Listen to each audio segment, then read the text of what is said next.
In this video, I will show you how to change Google Chrome back to English. This should be a quick and easy tutorial to follow, but before we do continue, please consider leaving a like on the video and also subscribing to the channel. I really do appreciate it. To change Google Chrome back to English, maybe you've accidentally put it into a different language. The first thing you're going to want to do is open up Google Chrome, come up to the top right hand corner and click onto the three dots to bring up this menu. As you can see for myself, the language is currently in French. So to change this back to English, all you want to do is come down and click onto the icon here, which looks like a gear. This can open up your settings. And once you're in your settings, come across to the left hand side and click onto this icon here, which is going to open up the language settings. Next, what you need to do is come up to the top and in the language preferences section, so that's this section here, you want to click this button here to bring up some languages. Then what you want to do is come up to the top right hand corner and go ahead and type English into here and then select what kind of English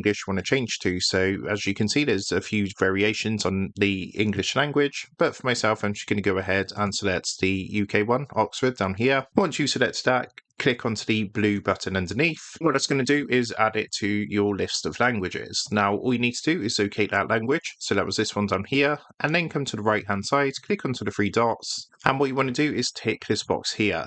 Now, once you've done that, it's going to move this language to the top and you're going to see a button next to it. And this is going to basically shut down Chrome and relaunch Chrome. You're not going to lose any of your tabs, but it does this to change the language. So of course, the final step is to click this button. That's going to shut down and reopen Chrome. And as you can see, when it reopens, that everything is now back in English. If we click onto the menu up here, everything is in English, as you can see. And that's how to change Google Chrome back to English. So with that being said, I hope this quick tutorial did help you out today. And if this did help you out, I would really appreciate it if you was to consider dropping down below the video, leaving a like, and also subscribing to the channel. With that being said, I just want to take a minute. Thank you guys for watching this quick tutorial, and I will see you in the next video.